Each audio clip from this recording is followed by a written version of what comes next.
কি খবৰ আপোনালোকৰ? আশা কৰোঁ চবৰে ভাল, লগতে মোৰো ভাল। আৰু নতুন ভিডিঅ'তে মোৰ চেনেলত পুনৰবাৰ স্বাগতম জনাইছোঁ। চতলাছ ব্লগ। আজি গৈ আছোঁ আমি কামাখ্যা মাৰ টেম্পলত। বহুত দিন ভাবি আছিলোঁ, যেতিয়া মাইনা গাত নাছিলে তেতিয়াই ভাবি দিছিলোঁ যে কিবা এটা ভগৱানে মায়ে যদি কিবা এটা ফল দিয়ে তেতিয়াহ'লে মাৰ ওচৰত যাম আৰু আশীষ ল'বৰ কাৰণে। তেতিয়া আজি সেইকাৰণে সেই দিনটো আহি পৰিলে। সেইকাৰণে মাইনাক লৈ আৰু এখেত আৰু মই তিনিজনে আমি ধুনীয়াকৈ মাৰ ওচৰলৈ গ'লোঁ। আৰু মাৰ মহিমা অপাৰ, যিহেতু ভাল লাগে আৰু মাৰ ওচৰত যিয়ে মনোকামনা এতিয়ালৈ মই পূৰা কৰিছোঁ, আশা কৰিছোঁ সেইখিনি কিন্তু মায়ে দিছে। সেইখিনি মাক ধন্যবাদ দিওঁ। আৰু এতিয়া আমি কামাখ্যা মন্দিৰ পাই গ'লোঁ। আৰু কিমানেই গৰম হ'লেও মাইনাৰ গা বেয়া আছে, তথাপিও মই তাইক লৈ গৈছোঁ, মানে মাৰ আশীৰ্বাদ পালে তাই ভালেই হৈ যাব।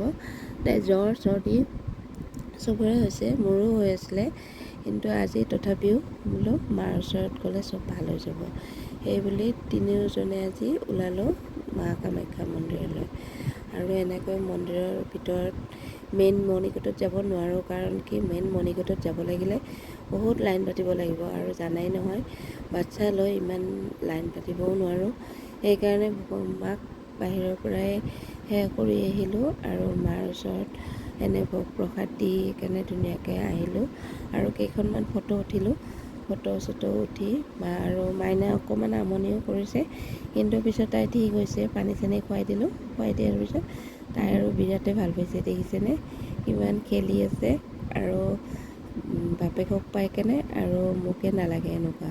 বাপেকক বহুত দিনৰ মূৰত পাইছে যে, সেইকাৰণে বাপেকক আৰু পালে আৰু মোক নালাগে আৰু তেনেকুৱা। আৰু এতিয়া ধুনীয়াকৈ আমি ভোগ খাবলৈ কুপনৰ কাৰণে এনেকৈ বহিব দিয়ে। আৰু আজি ফাৰ্ষ্ট টাইম খাইছোঁ, কোনোদিনে মানে ইমান মন্দিৰত গৈছিলোঁ কিন্তু খোৱা নাছিলোঁ, আজি ফাৰ্ষ্ট টাইম খাইছোঁ। ধুনীয়াকৈ খিচাৰি তৰকাৰী, তাৰপিছত পায়স, হালোৱা, লুচি আৰু পাপৰ এনেকৈ দিয়ে।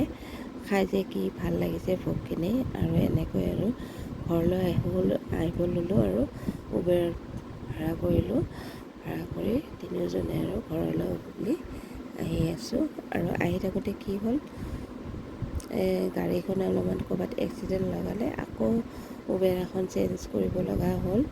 হোৱাৰ পিছত আৰু এখন উবেৰ ধৰিলোঁ, ধৰাৰ পিছত আৰু সেই উবেৰ এখনত আহি আছোঁ। আৰু আপোনালোকৰ ভিডিঅ'টো চাই কেনে পাইছে আপোনালোকে কমেণ্টত জনাব। যদি ভাল লাগিছে লাইক কমেণ্ট শ্বেয়াৰ কৰিব। পেজটো যদি এতিয়ালৈ ছাবস্ক্ৰাইব কৰা নাই ছাবস্ক্ৰাইব কৰি